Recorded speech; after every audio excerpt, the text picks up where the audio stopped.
Morning, good morning. I hope you're safe and well. If you think there's more light in this video, you're right, because we have some new lights in the kitchen. Very exciting if you like to keep that light on. Anyway, it's a cloudy day, quite cool again, for the entirety of the 4-day holiday. Welcome to Britain. Yeah, I know. It just great.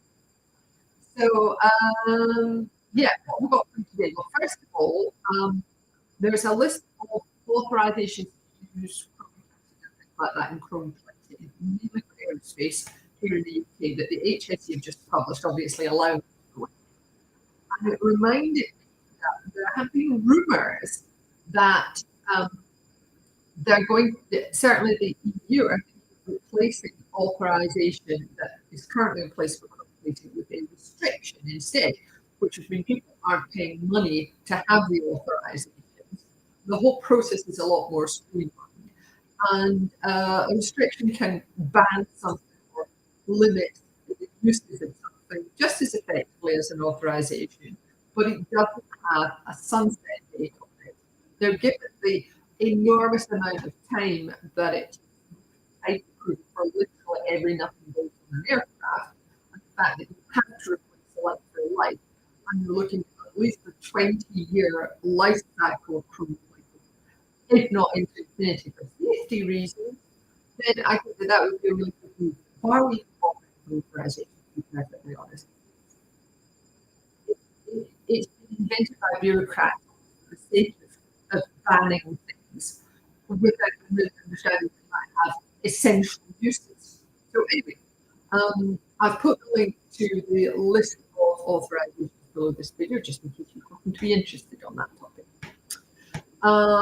And it will be interesting if the EU do decide to go down the restriction route for Croatian, whether or not GB will follow. But of course, that depends on the upcoming negotiations that are taking place between the EU and GB. So watch his space, definitely. Right, okay. Something from the EU now, and a real worry here, because we've actually had a Chemours plant in Dordrecht has actually been raided by the Dutch police because of PFAS emissions. I think there's a thing claiming it's criminal PFAS emissions. It's a criminal probe on toxic PFAS emissions. That's what it says here. And I'm just putting a link below this video. It's to the Netherlands Times, what that particular link is in English. This is a real worry. Presumably, the Chemours plant is operating under an environmental permit, or whatever the Dutch is under the Industrial Installations Directive. And the first line of approach should always be regulated rather than the police. So whether this is some kind of almost political thing going on in Holland, where they are. Someone's going, oh, PFAS, it's a buzzword, it's a sexist topic.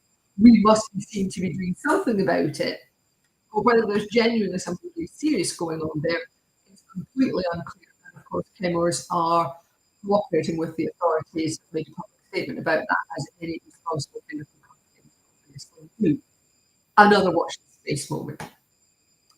So if you'd like to know a bit more about what's going on this week, we have a lot more in the newsletter. I will put you the sign up link here.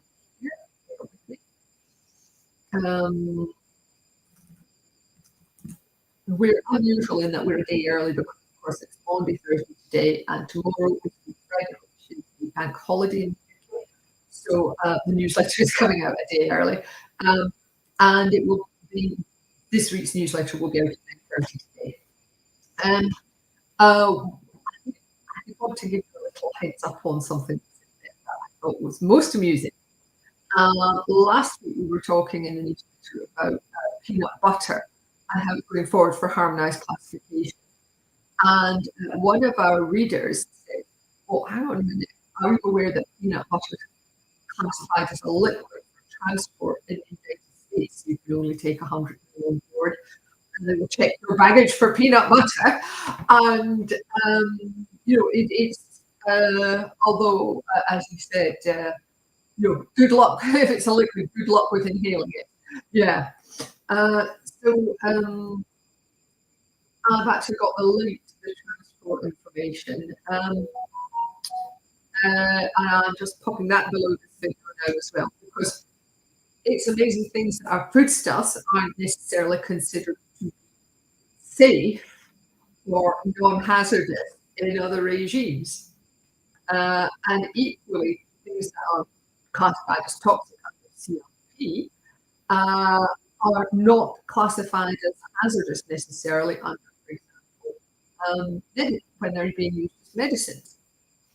Or they may be understood to be hazardous, but they're not going out with the colored crossbones and pictogram on it as they would in their raw material format. So now then, let's see, where was I? Ah, yes. Reasons to be cheerful. We've got another wonder of chemistry. It's how life began. So we've been doing this all the way through Lent. Hang on, that's not the link. Bear with me, please. I put the link in and YouTube has decided to run it on to another video.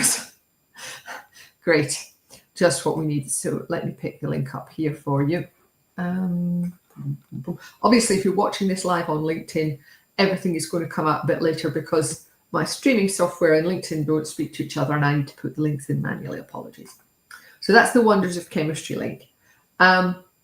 So that's it for me for today and for the week. Thank you so much for watching live or on catch up. It's lovely to have such a lot of viewers. I really, really appreciate it. And I hope you find what I'm rambling on about useful every week. So have a lovely, lovely bank holiday weekend, whether you are in an area which has the full bank holiday or not. And I look forward to chatting to you again next week if we're spared. Take care of yourselves. Bye.